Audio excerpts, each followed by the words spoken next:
Okay, next kita sambung the experiment to determine the Planck constant and characteristic of photoelectric effect and what is threshold frequency. Okay, kita dah jumpa dah formula ni di 7.1 which is E equal to HF dan lambda per H over P ataupun momentum.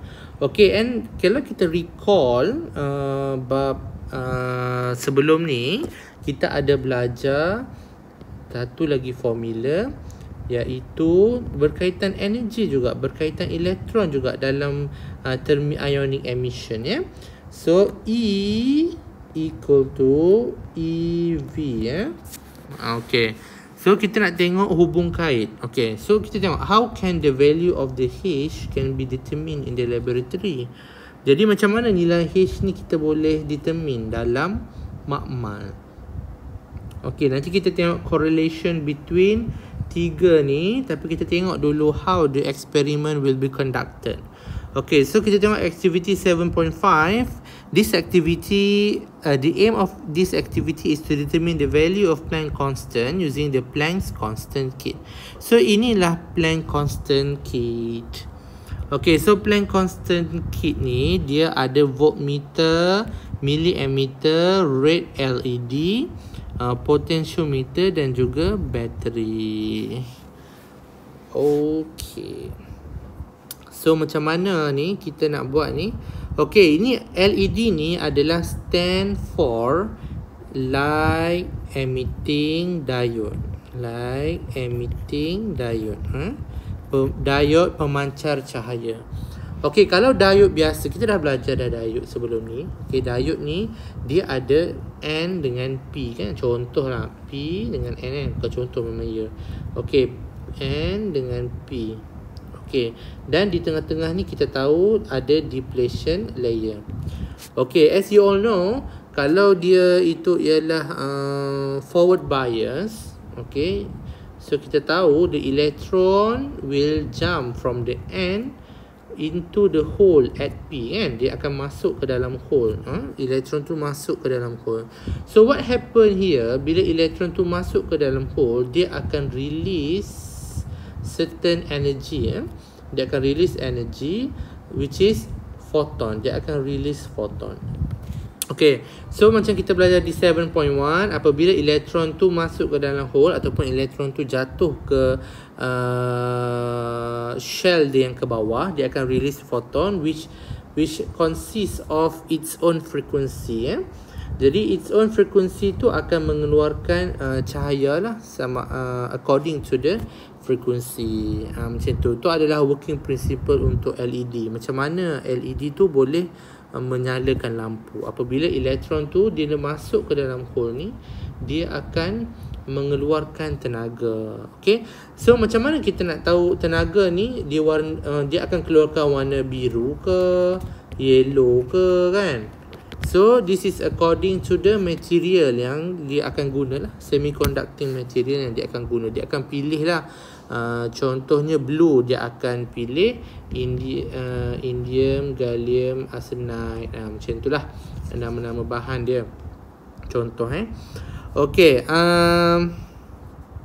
potentiometer ni dia berfungsi apa dalam ni? Potentiometer ni dia berfungsi sebagai pengawal resistance lah. Okay, dia akan kawal resistance dalam ni. Okay, so okay, tengok tu. Kita nak tengok ni, adjust the knob of potentiometer to obtain the voltage 0.2 volt. Okay, dia nak bacaan voltmeter tu 0.2 volt lah mula-mula. Okay, lepas tu dia akan record berapa current terhasil kat sini. Okay, jadi kita contohlah 0.20 kan, current nilai dia kosong. Maksudnya tak ada lagi aliran elektron lah dalam lita tu. 0.40 dia adjust lagi potentiometer tu, voltmeter tu jadi 0.40, current kosong lagi. Kalau you all recall, kita pernah discuss dahulu, ingat tak, kalau silikon dia punya activation threshold voltage dia berapa? Dulu kita belajar 0.3 volt kan. Jadi contohlah 0.4 ni 0.3 volt lah. Contohlah bahan ni bahan lain, bukan silikon. Contohnya germanium ke atau bahan-bahan semikonduktor lain lah. Okey, contoh dekat 0.6 baru ada bacaan. Contohlah current ni 1.2 macam tu. Sampailah beberapa nilai lah. Okey. So and then bila kita lepas tu kita akan buat graph based on the graph. Okey, kita akan plot graph. Okey. Graph ni voltage against current. Current against voltage. Okay, so what happen bila you all plot the graph? Okay, bila kita plot the graph, okay, 0.20 dia dekat kosong. Lepas tu dia dekat kosong. Tiba-tiba dia naik macam tu. Dia ada macam ni. Jadi dia ada satu voltage yang umpama macam dia turn on lah. Baru dia turn on lah. Baru elektron tu flow kan. Okay, kita panggil ni sebagai activation voltage. Okay, ataupun simbol dia ialah VA. Okay, sebenarnya kita dah belajar sebelum ni dalam semiconductor diode, dalam video yang sebelum ni. So kita panggil kat sini sebagai threshold voltage ataupun voltan ambang. Okey. Voltan ambang ni ataupun threshold voltage ni baru elektron tu akan terlompat daripada conduction band turun ke valence elektron tu, valence band tu, maka baru akan ada nilai current di situ. Sebab kenapa ada nilai current? Ingat tadi kan, bila ada flow of electron baru ada nilai current. Macam tu lah ceritanya. Okay, and then to further analyze the experiment, kita tukar pula wavelength of the LED tu. Kita nak tengok apa yang berlaku. So dibuatlah wavelength red, orange, green, blue yang Roy G. Biv tu kan. Dia tukar. So kita nak tengok apa eksperimen ni menghasilkan apa sebenarnya. Okey, dalam buku teks kita dah tengok dah kat sini . Okey.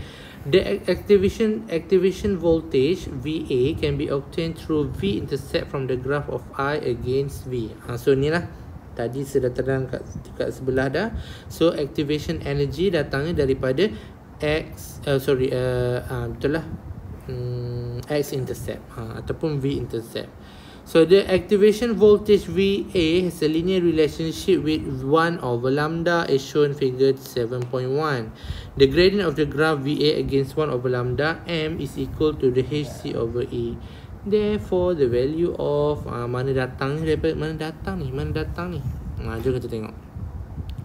Okay, kan tadi kita repeat the experiment dengan menggunakan pelbagai nilai wavelength. Okay, so apa yang berlaku ialah kalau kita buat 1 over lambda, 1 over nilai yang lebih kecil, sebenarnya dia akan jadi increase . Di sini nilainya jadi increase.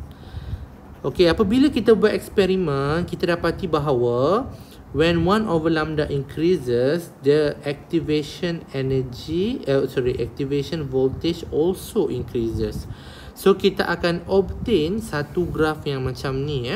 Jadi lambda ni contohlah tadi kan 650, 550. 1 over lambda kan. Jadi dia menaik lah. Nilai tu you all bahagi ni. 1/623, 1586. Nanti kamu akan dapat nilai yang increases kat sini. Okay. The value tu nanti you calculate sendirilah. You tengok berapa nilai yang di plot kat sini .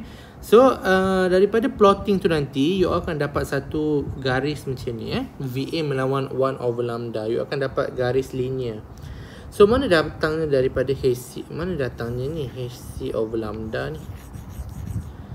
Okay, so datangnya daripada macam ni. Daripada equation yang tadi, E equal to EV kan tadi. E equal to EV dengan E equal to HF. Ataupun kita belajar ada di 7.1, F tu ialah HC over lambda. Okay, so kita equatekan nilai E equal to EV dan juga HC over lambda. Okay. So EV sama dengan HC over lambda. Okay. So kamu nampak ni ada V. Ni ada 1 over lambda. Semua ada kat sini. So kita kena susun equation ni supaya dia bersamaan dengan persamaan graf garis linear, iaitu Y equal to MX plus C. So V sama dengan HC over dengan E, bawa itu ke sebelah, dan juga 1 darab dengan lambda. So daripada sini kita dapat equate lah ni Y. Nampak ni, Y sama dengan V MX plus C.